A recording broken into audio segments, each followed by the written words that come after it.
Welcome back for a little bit more bat magic and probability, permutations, and combinations. So we're going to start off with a quick little review, and I would like you personally to write down the definitions for factorial, permutation, and combination. See if you can remember what they are.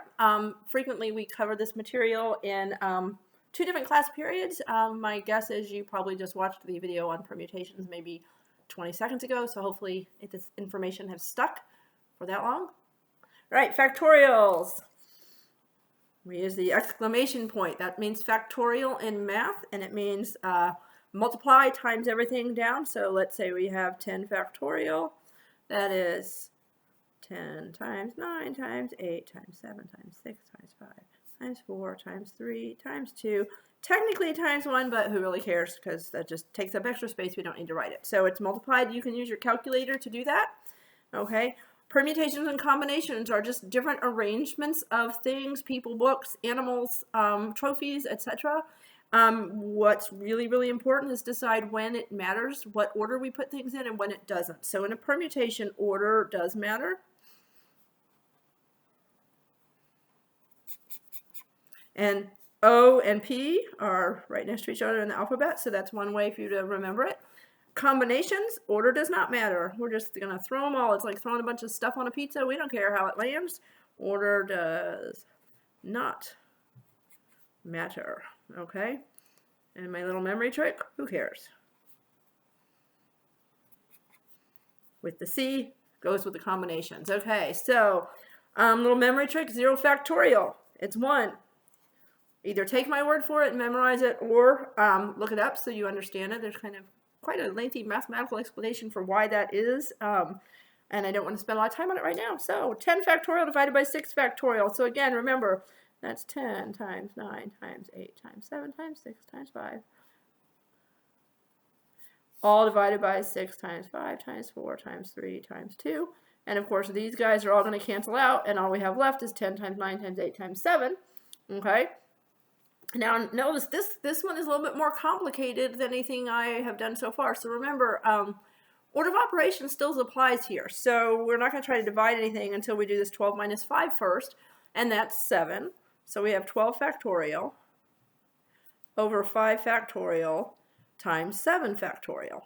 And of course, since this 5 factorial is pushed right up against that parentheses, that's still a multiplication problem. When we smash a number up against a parentheses, it means multiply.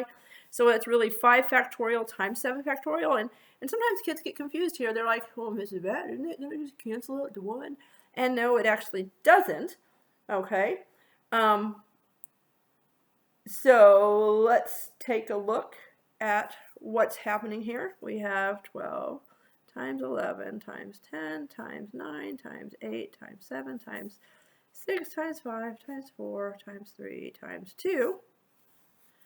And then we have 5 factorial, which is 5 times 4 times 3 times 2, all times 7 factorial times 7 times 6 times 5 times 4 times 3 times 2. And some of these have really easy cancellations, so we know that the 2s, the 3s, the 4s, the 5s, the 6s, and the 7s are all going to cancel out, right? So those all just kind of went away there. Now let's take a look. So we still have 12, 11, 10, 9, 8 left over. Well, let's take a look at this 8. You see I have a 4 and a 2 down here, so the 8 goes away, so there's the 4 and the 2. All right, I have the 9 and a 3, so the 9 becomes a 3. Get rid of the 3.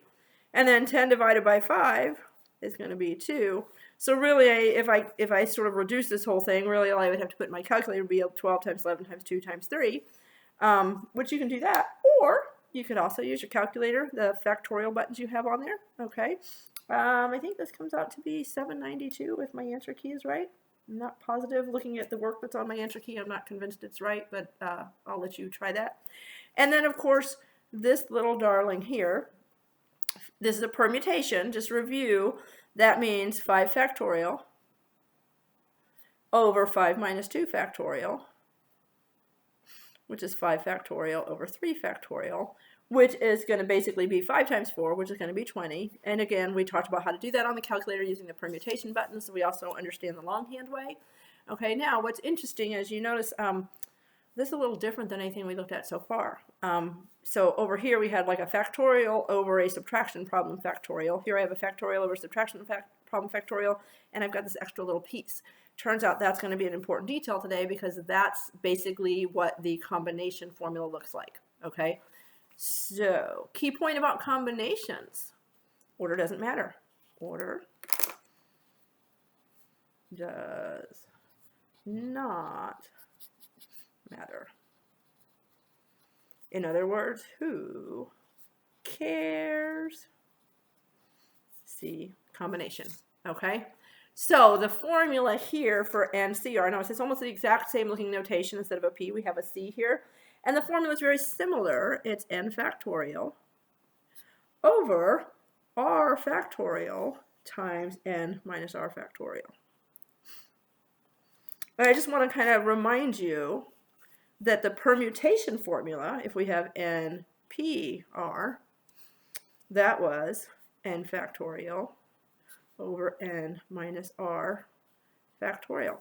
So you can see the n and the n minus r are still there, but we have an extra division here with the combination. And the reason for that is that when the order does not matter, we're going to have actually less ways to have this arrangement. Okay, so if you think back to the example I gave you before, where if we have a committee of 10 people or a club, let me start over, a club that has 10 people in it, if I want to have 3 people be a president, a vice president, and a secretary, those are 3 very specific groupings, right?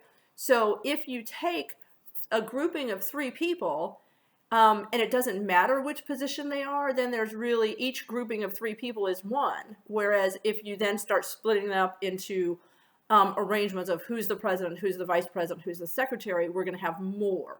Okay, so when we talk about permutations and combinations, I asked you to think about last time, which one would give you more? And it turns out permutations give you more because we have to divide out the extra possibilities to do the combinations, okay? And typically when I teach this in class, I don't really teach the whole calculator deal until the very end. I make everybody suffer through all the longhand calculations. But I think I messed that up because I already told you how to do these. But if you forget, here's just a little quick cheat sheet, so to speak. All right. Alrighty, so let's do some basic examples here. So find 7C2. So what this would be like 7 people taken 2 at a time. So let's say, let's say we're playing a game and 2 people are going to go out in the hallway while everybody else does something, and then you switch it out. So if we have 7 people and we decide to send 2 out, so remember your formula, NCR is going to be n factorial over r factorial times n minus r factorial.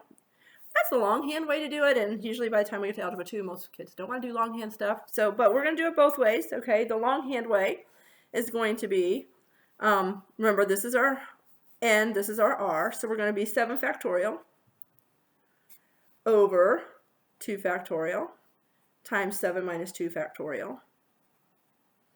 And you'll notice that these two always, if you like 2 factorial, 5 factorial, they add to 7. So there's a little clue if you're doing it right. So basically we have 7 factorial over 2 factorial, 5 factorial.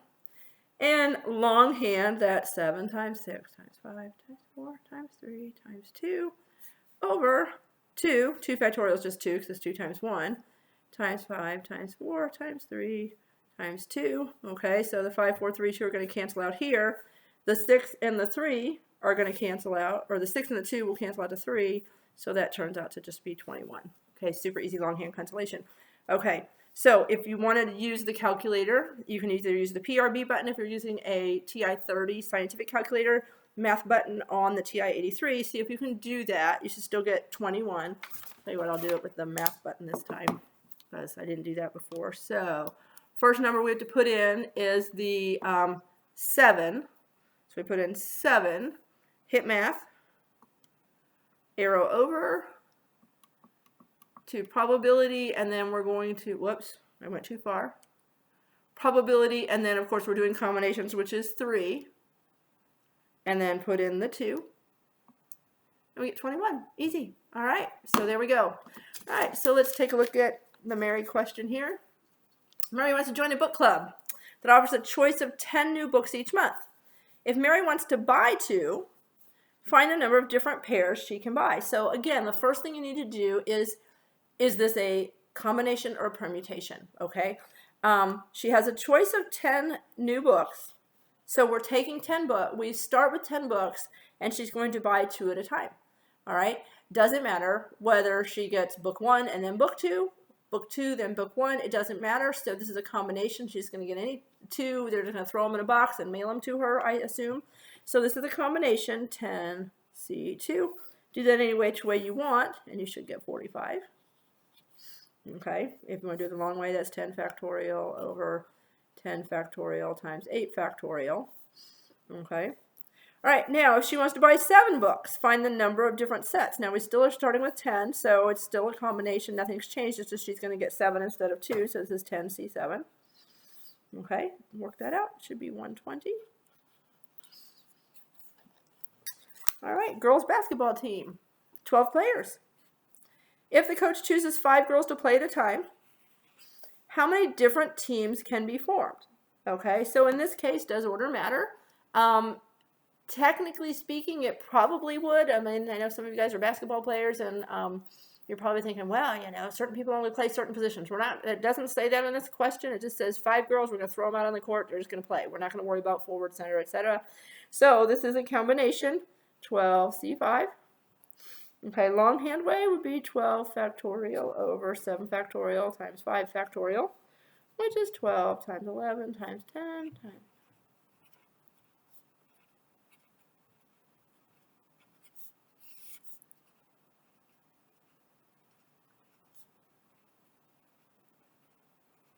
All right, for those of you who like to do it longhand, so 5, 4, 3, 2 cancel out. 3 and 2 cancel out with a 6. 7 cancels with 7. The 4 cancels with the 8, leaving a 2 up here. The 5 cancels with a 10, leaving a 2 up here. So you have 12 times 11 times 2 times 9 times 2. Or you can just pull out your calculator and do 12C5 and get 792. All right, so now what I want you to think about, guys, is think about your poor coach. It seems like it's an easy job, right? Okay, we're just going to come up with a starting lineup, but 12 players on the team, there's actually 792 different combinations, and then if you start thinking about permutations where we're going to actually give everybody a specific role, think about how many different options that would be. So a little bit mind-boggling there. Hope you learned something today. Talk to you later. Bye.